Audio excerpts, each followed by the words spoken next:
Welcome to the Ops Experts Club. If you're at all interested in anything we talk about here in this episode, go ahead and check out the description down below and click any of the links there. Or if you just want to know more about us, click the links below. Now on to the episode. Ops Experts Club. What's going on, Terry Turner? Turner in the house.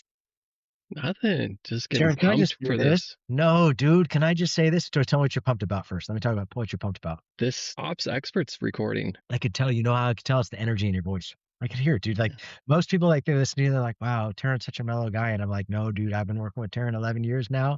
There is psyched energy in Terren's voice today. That's how it works." Mm-hmm. My heart is smiling. Dude, I'm telling you what, and you match my energy. It's like when you see I'm pumped, it's like you get pumped, and then we're both psyched out of our minds. It's like Sunday, Sunday, Sunday. Yeah, just like that. Anyway, Terren, we've got to win back some followers because what I've noticed is when we have the ladies on, we just get more people following us. There's just no way around that. And so Tabby was on the show last week talking about AI and finance, and it was like our viewer count shot through the roof. Dude, you and I got to get got to get prettier or got to get smarter or got to get something. You know, it's a podcast, so I guess people can't even tell how pretty Tabby is, but like still, what? I am sorry. I am doing my best here. Yes, you are. Hey, Ops Experts, thanks for joining us today. We appreciate you. Terren's wearing his fine hunter's cap that I always appreciate when he wears for me. So those of you, check out our socials if you want to see Terren's hunting cap, because it'll give you a little clip and you'll get to see how good Terren looks in it. I get to enjoy it the whole episode long. Today, we're going to talk about Gap Analyzer and identifying gaps on your team. You know, I think a lot of the things we hear from people quite often, Terren, is that ops is so expensive. Oh man, do I really need all these people? Man, do I really need all this team? You know, and a lot of times visionaries, they have these big visions and they also minimize the amount of time they think it's going to take to get their vision across the finish line.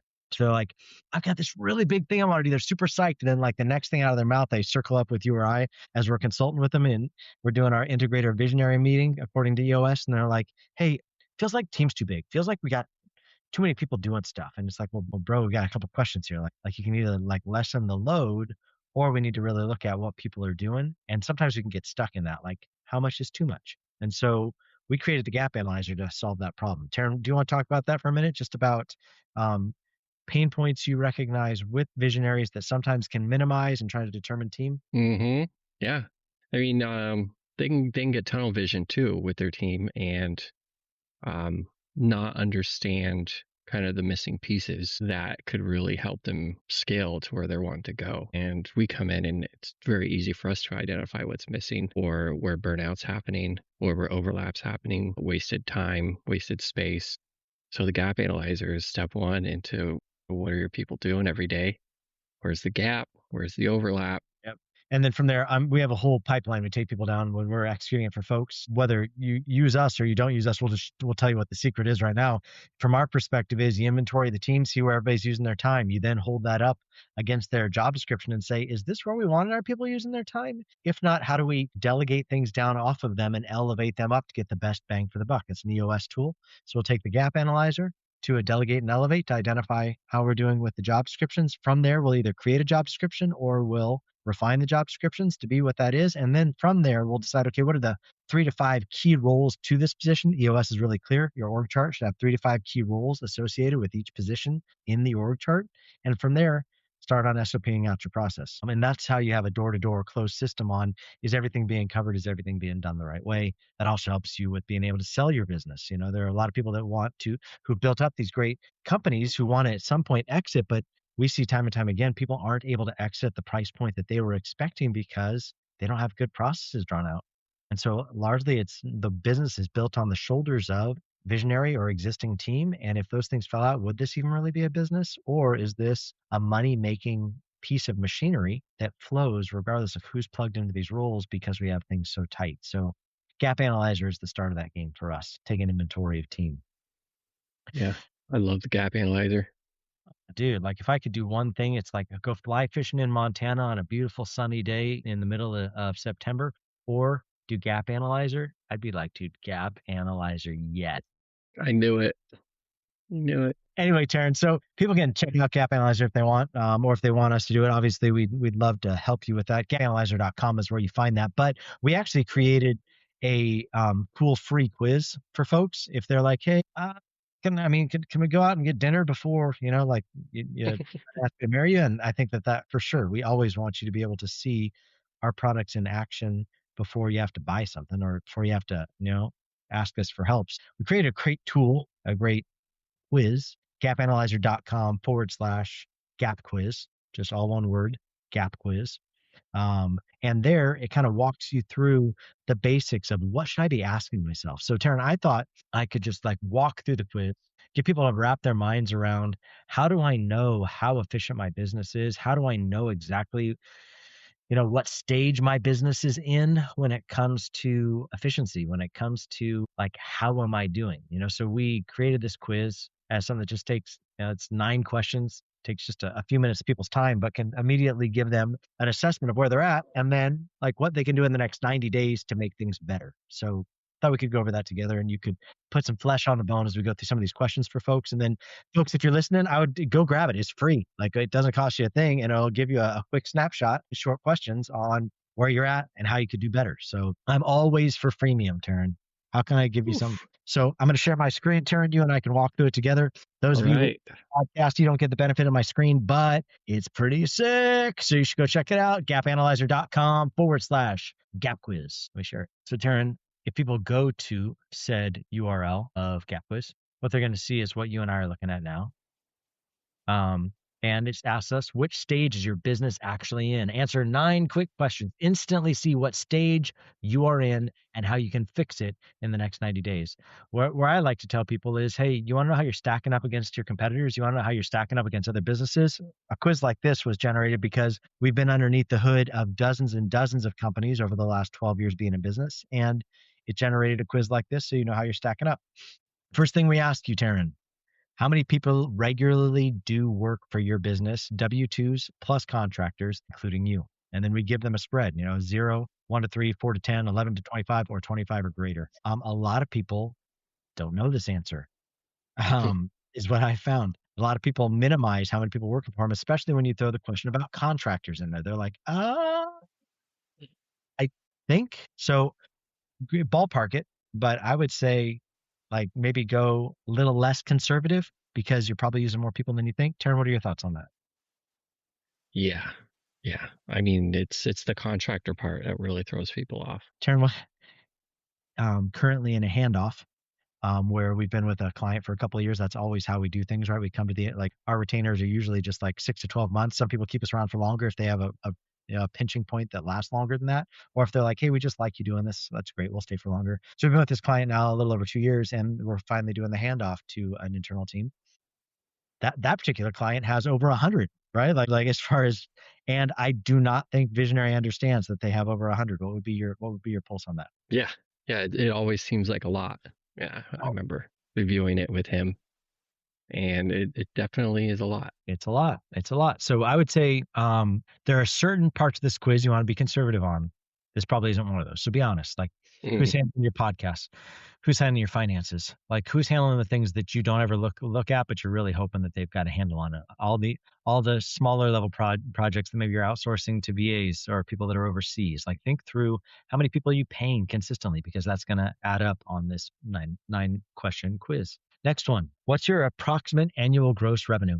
So we're going to ask you for top line, right? Because what we're going to ask you in this is, hey, what's your top line? Because we're also going to ask you in the very next question, how much are you paying on a monthly basis when it comes to quote unquote payroll? Payroll typically is simply internal employees, doesn't necessarily include contractors. Contractors a lot of times can be paid on a monthly basis, but how much are you outlaying when it comes to labor? But to understand if you're at a good labor percentage, we have to know what your top line is. So what size, like one pair of pants doesn't fit everybody, right? So what size are you wearing? That's going to help us determine how efficient is your team. So annual gross revenue, is it under 500K? Is it 500K to $1 million? Is it 1 million to 5 million? Is it 5 million to 10 million? Is it 10 million or above?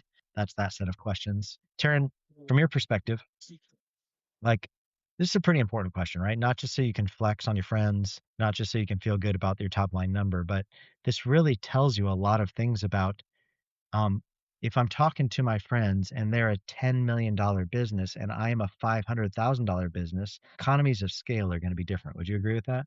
Absolutely.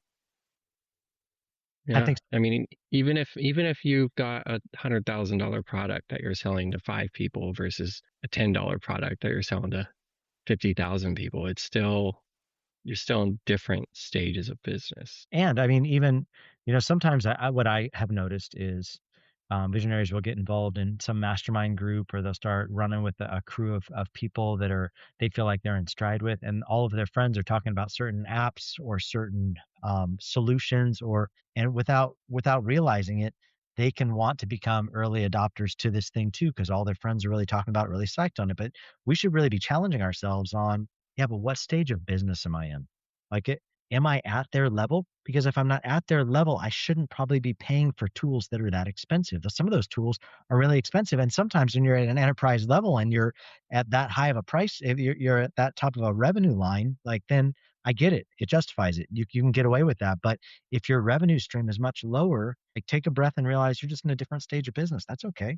You don't have to be that complex. Sometimes complexity really creates a lot of pain points. Taryn, you want to talk about that? Because I feel like you've got, there's probably nobody on the Collab team that's been in as many quagmire pits as you when it comes to technology that's tangled, because visionary and excited at being an early adopter into things their friends are doing. And you've gotten in there and said, what are we doing with this? Like, this is way too big for the size of a team, this size of a company. Yeah, I mean, it's the complexities is the twists and turns of the road.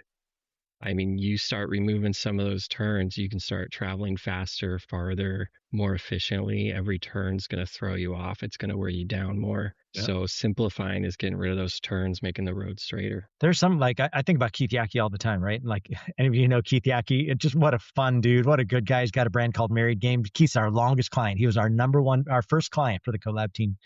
Keith has chosen to be purposefully very simple, right? Like, he doesn't want a lot of complexity. He doesn't want to manage a big team. We manage everything for him. Everything comes to the Collab team. He's one of the few clients that are like, I don't want a team.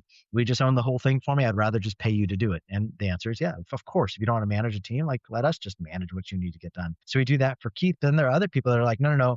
I would like to grow beyond where maybe Keith is at right now. I want to go bigger. And I realize I'm going to need more team to do it. That's great. Like, find the team you need. If you need to plug in somebody like us that brings a lot of different tools to the table, we can handle your tech, we can handle your finance, we can handle your management of team and org chart and making sure that your weekly meetings are run tight. Awesome. Or if you want to own those things on your own, that's okay. But there's economies of scale, and it starts with how much are you making? And then from there, it should shake down to what's your labor percentage based upon how much team you need. Top line revenue is one of the questions. Next question is, what's your average monthly spend on labor? And I phrase it that way very specifically because I think sometimes people can get stuck in, well, this is what I pay biweekly in payroll. But that's not always it, right? Like, it's not always a biweekly payroll period or a twice a month payroll period. There are probably things that you're paying for within labor that you need to take in consideration. Have you paid into a contract with somebody that is actually a 6-month contract that you need to break apart into 6 months because that's labor that's being expended across? You need to know what your labor percentage is. And so, I break it out here to consider, what are you spending on labor on a monthly basis? It's another key indicator. You have anything to say about that, T? Yeah, I mean, it's another one of those questions where a lot of people don't know. Yeah.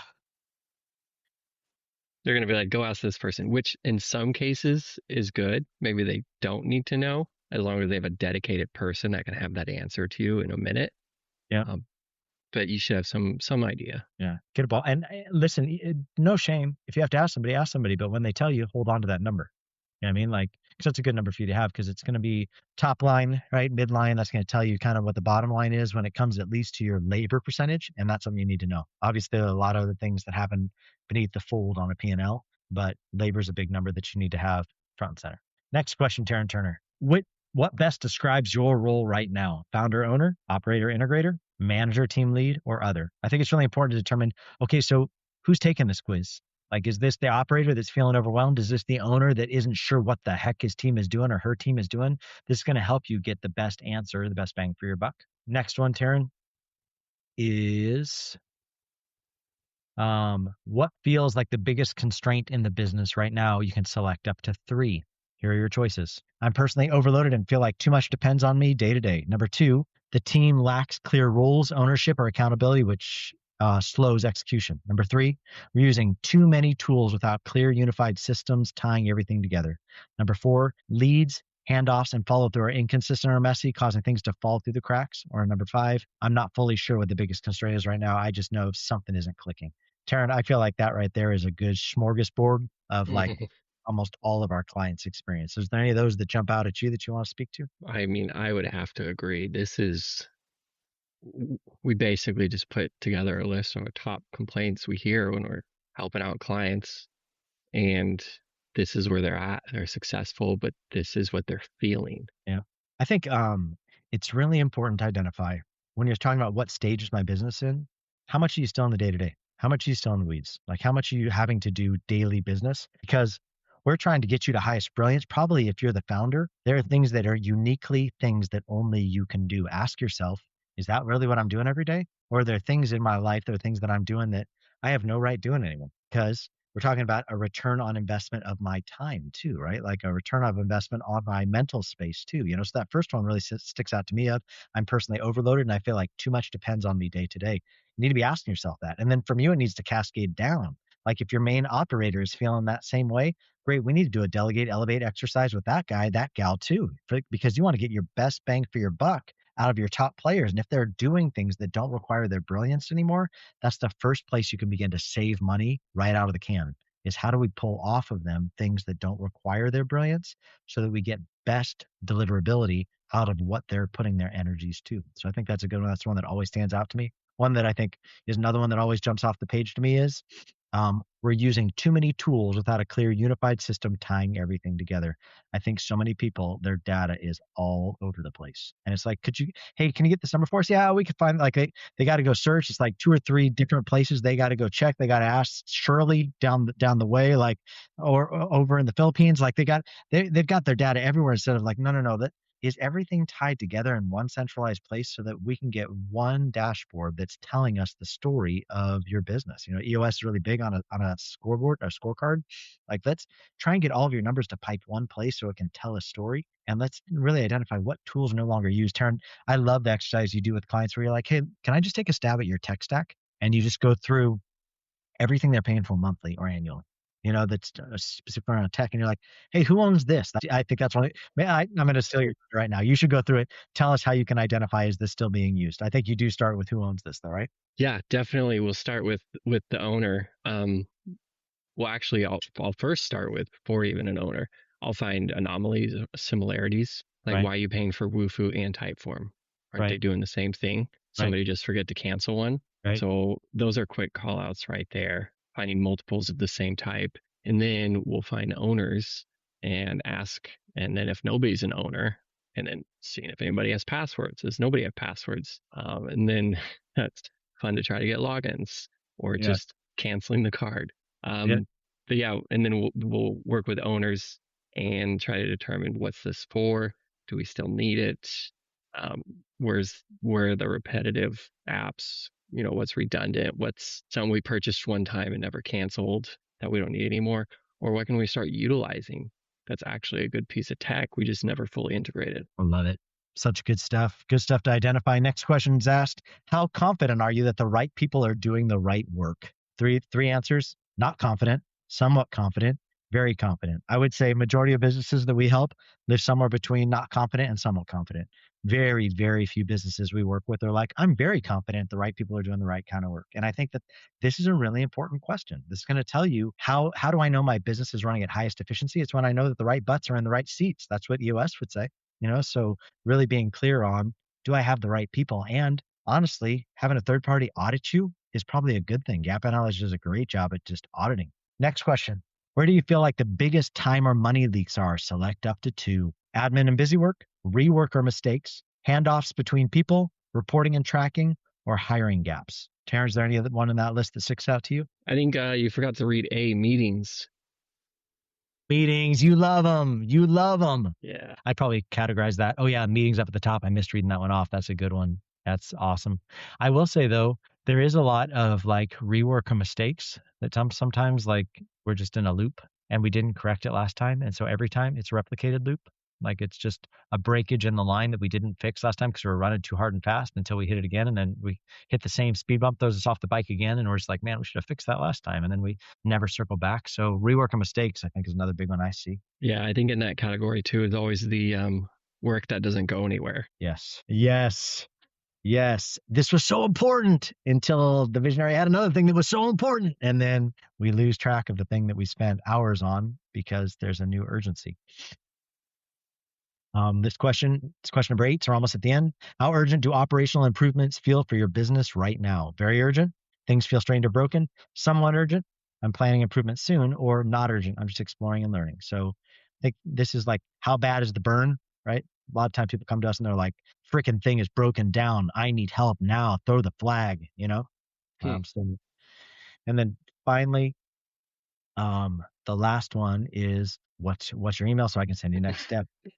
So once you put in the email and send off the magic, then it takes you to the following screen that tells you, hey, this is what your score is, and this is where you land. So it's like 0 to 39, 40 to 69, and 70 to 100. So everybody's familiar with like 70, anything lower than a 70 is a C, right? So we're going to give you 70 and above. You're in like, hey, we can pour on some gas. Anything in the middle, it's like, hey, not too bad, but there's some it's functional, but there's some friction. And then finally, SOS, send help. You're in operational instability mode. So I think it's a cool quiz. I'd encourage you to check it out. Something we spent some good time in, just trying to bring a free something to people to know like how they can assess their team and how it's ranking against other businesses that are like them. So gapanalyzer.com/gap quiz, and you can check that out. Taryn, thank you for being just a scholar and a gentleman. Appreciate you always on Ops Experts Club. I'm hoping that listeners really liked what we talked about, saying we can beat Tabby's numbers from last week, but I guess we'll have to see. Yes, me too. I really hope so. Ops Experts, thanks for joining us today, and we'll see you next week here on Ops Experts Club. Yeah.